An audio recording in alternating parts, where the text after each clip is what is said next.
What is up guys, my name is Chris and this is another episode of News in 5, the show where I talk to you about this week's gaming, console hacking and tech related news all within the space of 5 minutes.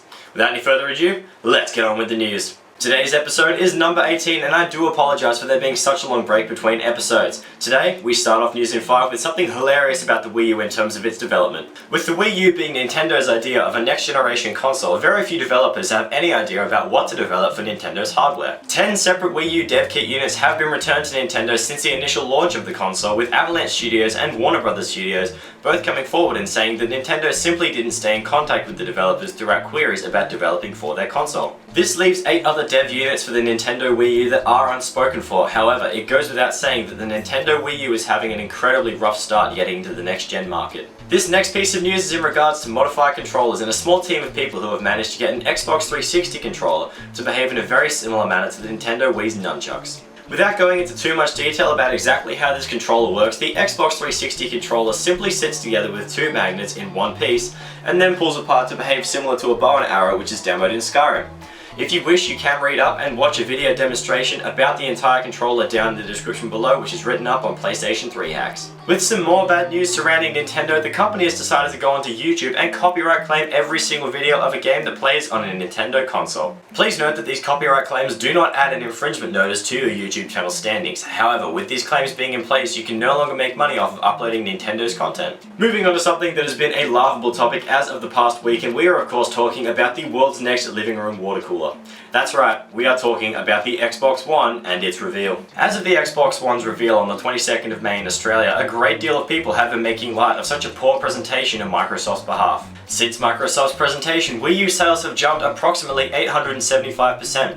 With this number in mind, Microsoft has actually done a better job at selling other people's consoles than their own. Making a move into some mobile phone news, and Samsung is currently working on 5G technology that they hope to have implemented into mobile networks by 2020. As a quote from Samsung, this 5G technology is several hundred times faster than 4G standards of today, and they hope to use it for massive file transmission in the future.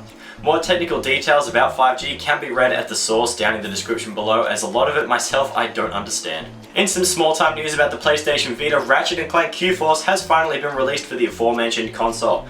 If you did go ahead and buy Q-Force for your PlayStation 3, you can now go ahead and download Q-Force for your Vita absolutely free of charge. In some more news about the PlayStation Vita, rumour has it that the console is going to have its own exhibition at E3 in America. With other rumours tying in about Infamous being on the PlayStation Vita following on from the evil ending of Infamous 2 on the PlayStation 3, you can read full details about all of this down at the Dash-X article in the description below. And finally, in some personal news, is something that you can look out for in the next 2 weeks, as I will be going to E3 in America.